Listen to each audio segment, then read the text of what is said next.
Hello everyone, कैसे हैं आप। आज मैं आप सभी को इस वीडियो में एक बहुत छोटा सा न्यूमेरिकल जो कि डीसी सर्किट पर आधारित है यहाँ पे सॉल्व करके दिखाऊंगा। न्यूमेरिकल मैंने बोर्ड पे बना रखा है, आपको दिख रहा होगा। और ये न्यूमेरिकल है तो बहुत छोटा सा, लेकिन अगर आप मेरा ये वीडियो शुरू से लेकर आखिर तक देखेंगे तो आपके छोटे छोटे कॉन्सेप्ट्स, जब हम डीसी सर्किट को सॉल्व करते हैं, कहाँ पे हमें करंट की डायरेक्शन को मानने में या करंट की वैल्यू निकालने में कहाँ कहाँ छोटी छोटी गलतियां हम लोग कर देते हैं, जिसकी वजह से हमारा आया हुआ न्यूमेरिकल सॉल्व हो जाता है। भले हमें कितना अच्छा मेथड पे कमांड हो, लेकिन जब हम उसको अप्लाई करते हैं किसी भी न्यूमेरिकल पे सॉल्व करने के लिए, तो वहां पे जो छोटी छोटी गलतियां होती हैं वो यहाँ आप सीखेंगे। तो हम लोग अपना न्यूमेरिकल स्टार्ट करते हैं सॉल्व करना। एक सबसे पहले मैं आपको सर्किट को एक्सप्लेन कर देता हूं। यहाँ पे एक 5 वोल्ट की डीसी सप्लाई लगी हुई है और ये 3 रेजिस्टेंस कुछ इस तरीके से कनेक्टेड है। देख आपको रहे होंगे कि सीरीज में कनेक्टेड है, लेकिन ये सीरीज में नहीं है। यहाँ पे हमने क्या कर रखा है, इस पॉइंट को और इस पॉइंट को शॉर्ट कर रखा है और इस पॉइंट को शॉर्ट कर रखा है। और हमें इस वाले रास्ते में, जो ऊपर वाला रास्ता है, इसमें करंट की वैल्यू निकालना है।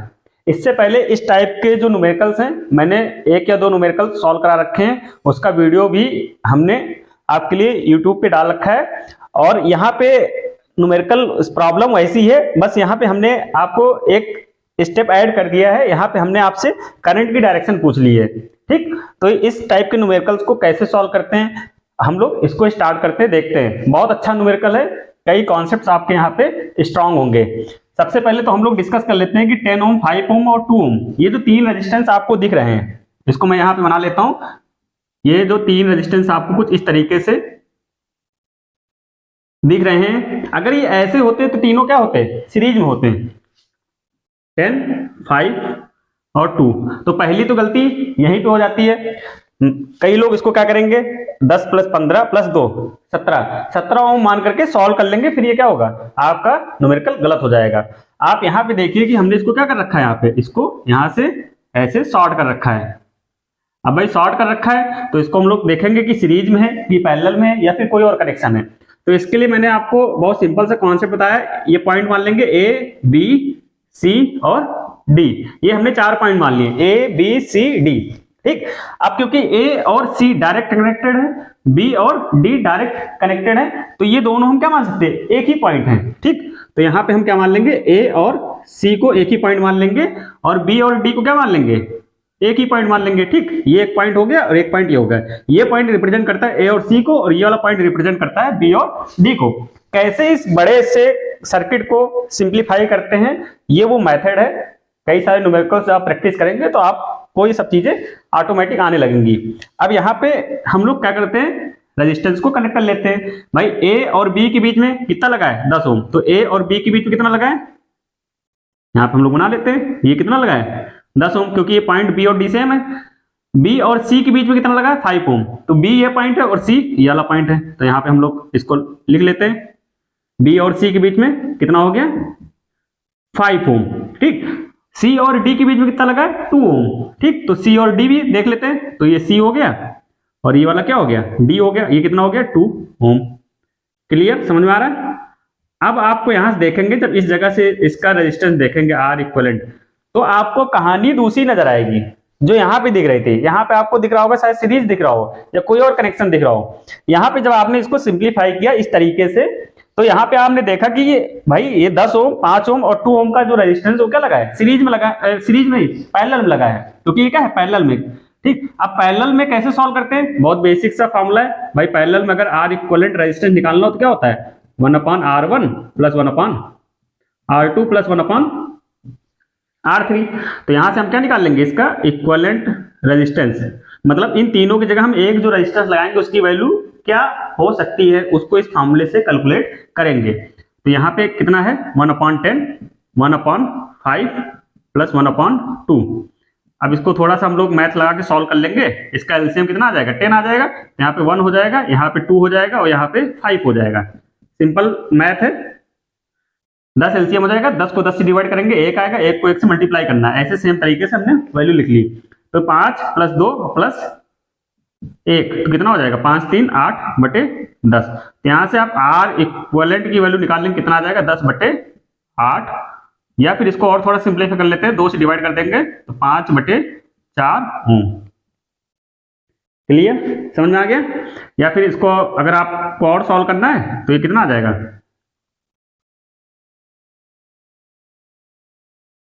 5 को अगर 4 से डिवाइड करेंगे तो 4 एकम 4, 4 दूनी 8, 4 पंचे 20, 1.2 ओम। ठीक, तो इन तीनों की जगह हम क्या लगा सकते हैं, एक सिंगल रेजिस्टेंस लगा सकते हैं जिसकी वैल्यू कितनी होगी 5/4 या फिर 1.25 ओम। अब देखो आपके लिए कितना आसान हो जाएगा सर्किट को समझना। अब यहाँ पे हम इसको रिप्लेस कर देंगे एक सिंगल रेजिस्टेंस से और उसकी वैल्यू कितनी है 5/4 ओम। और यहाँ पे हमने जो वोल्टेज सोर्स लगा रखा है, जो दे रखा है वो कितना है 5 वोल्ट।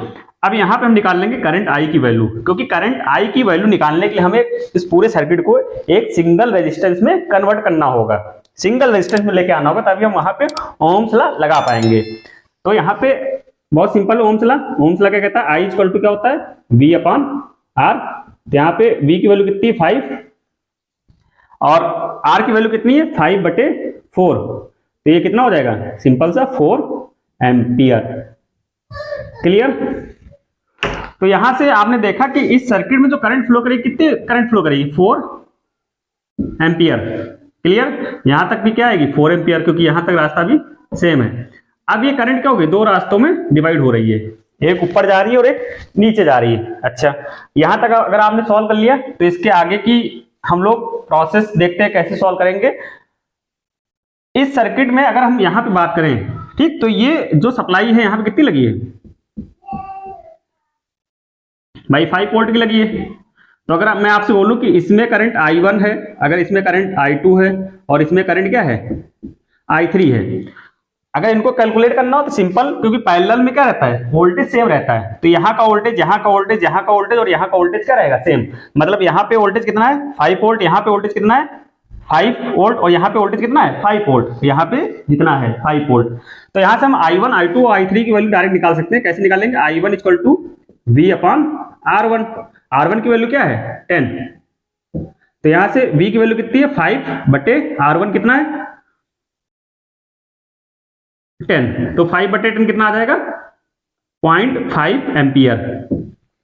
ठीक, ऐसे हम I2 निकाल सकते हैं। I2 वैल्यू कितनी हो जाएगी 5/5 बाई 5/5, तो कितना आ जाएगा 1 एम्पियर। और हम यहां से निकाल सकते हैं I3 की भी वैल्यू। I3 की वैल्यू कितनी आ जाएगी V/R से निकालेंगे तो V/R3, लेकिन यहाँ पे R3 कौन सा होगा I3 वाला, तो यहाँ पे ये हो जाएगा 5/2। तो इसको थोड़ा सा सॉल्व कर लेंगे, 2 दूना 4 और 2 पंची 10, 2.5 एम्पियर। क्लियर, समझ में आ गया। अब यहां तक तो काम मैक्सिमम लोग कर लेंगे, लेकिन गलती अब यहां से होती है जहां से मैक्सिमम लोग क्या कर देते हैं, थोड़ी बहुत गलती कर देते हैं, जिससे क्या हो पूरी की पूरी मेहनत बेकार हो सकती है। अब यहाँ पे आपने निकाला क्या कि इसमें करंट कितनी I1, ये वाला रेजिस्टेंस है, ये I1 है ना, देखो ये इसमें करंट कितनी आ गई 0.5 एम्पियर। तो हमको यहाँ पे हम इसको लिख लेते हैं, कितना आ रहा है 0.5 एम्पियर। ठीक, क्लियर। आप इसको समझते जाइए कैसे हम कर रहे हैं। और यहां से करंट आ कितनी रही है 4 ampere. Clear.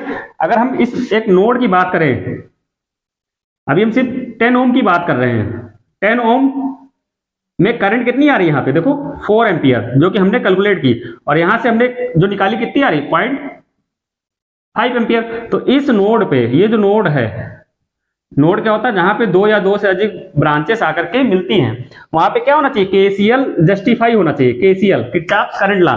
Kirchhoff's current law क्या कहता है कि किसी नोड पे आने वाली करंट का जो योग होता है उस नोड से जाने वाली करंट के योग के बराबर होता है। अब भाई आप बताओ यहाँ पे कितनी करंट आ रही है 4 एम्पियर, निकल कितनी रही है 0.5 एम्पियर। देखो निकल कितनी रही है 0.5 एम्पियर। तो यहां से कितनी करंट निकलेगी 3.5 एम्पियर।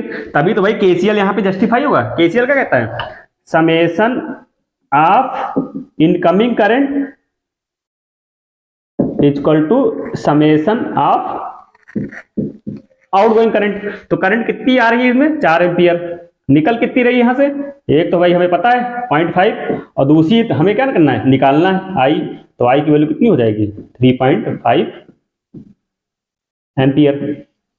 तो यहां से ये I कितना निकल आया 3.5 एम्पियर, जो कि हमारा फाइनल आंसर है। यही हमें एग्जाम में पूछा गया है। यहाँ पे I की वैल्यू कितनी हो जाएगी 3.5 एम्पियर। अब यहाँ पे मैंने आपको डायरेक्शन पहले दे रखी थी, अगर मान लो मैं क्वेश्चन को और थोड़ा सा टफ बनाता, मैं आपसे डायरेक्शन पूछ लेता कि भाई डायरेक्शन इधर से इधर होगी कि इधर से इधर होगी, तब भी अगर आपके वहां कॉन्सेप्ट स्ट्रांग नहीं है तो फिर आपकी गलती होने के चांसेस हो जाएंगे। तो भैया इस पॉइंट पे क्या होना चाहिए, केसीएल जस्टिफाई होना चाहिए, इस पॉइंट पे केसीएल लगना चाहिए। ठीक, तो केसीएल क्या कहता है, आने वाली करंट का योग इक्वल टू जाने वाली करंट का योग, कभी गलती होगी नहीं। तो यहां से कितना आ गया हमारा करंट, ये करंट यहां से आएगी कितनी, 3.5 एम्पियर।